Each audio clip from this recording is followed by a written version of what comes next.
Muito bem, pessoal, vamos lá. Falando em crescimento econômico, em teoria do crescimento econômico, é muito importante, antes de dar início a todo esse conteúdo, né? Vamos trabalhar um pouco com o livro do Jones, Charles Jones, Teoria, Introdução à Teoria do Crescimento Econômico. É importante a gente ah, distinguir entre crescimento e desenvolvimento econômico. São duas coisas parecidas, são duas coisas que andam juntas, certo? Mas não são necessariamente a mesma. O crescimento econômico é uma situação em que se verifica um processo de crescimento do produto interno bruto do país, ou seja, de tudo aquilo que é produzido dentro da fronteira nacional ao longo de um determinado período de tempo. Já o desenvolvimento econômico é uma situação que, para que ela ocorra, requer sim o processo de crescimento econômico. No entanto, quando se verifica desenvolvimento econômico, se verifica que há uma melhoria na qualidade de vida das pessoas, dos habitantes que moram naquela determinada região, naquele determinado país. Como que se calcula o crescimento econômico de um país? Através do produto interno bruto. E o que é o produto interno bruto? É a soma de tudo aquilo que é produzido dentro de um país em um certo período de tempo. Por exemplo, ao longo de um mês, ao longo de um trimestre, de um semestre, de um ano e por aí vai.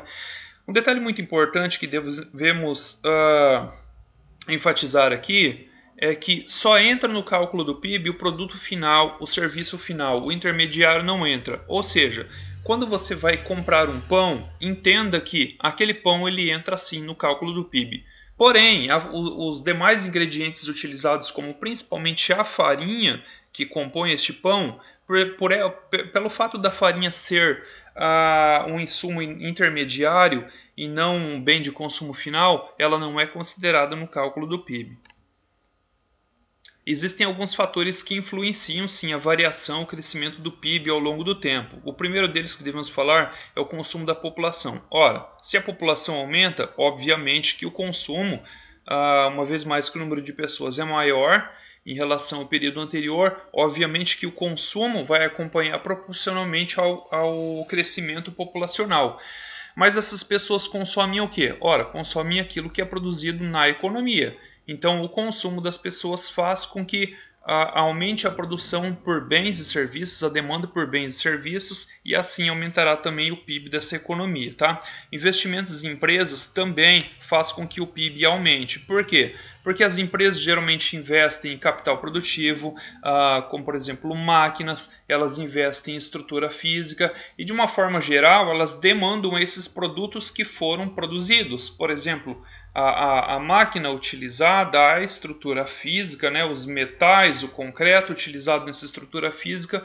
Então, houve uma demanda maior por insumos, por produtos, ou seja, por produtos que foram produzidos em função do crescimento da economia, em função da adição de novas empresas. Então, investimentos em empresas também fazem o PIB aumentar. Gastos do governo também, o governo investe muito em infraestrutura e para isso ele precisa comprar materiais, semelhante aos investimentos das empresas. Consequentemente, isso acaba promovendo também o crescimento do PIB. E, por fim, cabe citar as exportações, elas são muito importantes no crescimento do PIB, tá? Um país exporta mais quando ele produz mais. E exportando mais, mais dinheiro vai entrar nessa economia, deixando ela mais rica. Então aqui eu tenho um gráfico, por exemplo, onde eu quis comparar em períodos similares. No gráfico de superior nós temos aí o crescimento, a evolução das exportações a partir da década de 70, ali 1977, até o ano vigente que é 2001. A gente vê que no longo prazo a tendência ela é crescente, as exportações elas cresceram ao longo do tempo.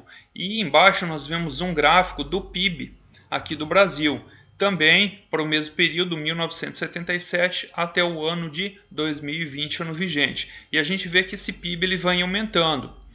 Então, assim, nós podemos relacionar o crescimento do PIB com as exportações? Com certeza que sim. Quanto mais um país produz e ele exporta, mais dinheiro entra nesse país, mais ele cresce, tanto maior é o seu produto interno bruto. Ok? Muito obrigado por terem assistido essa aula.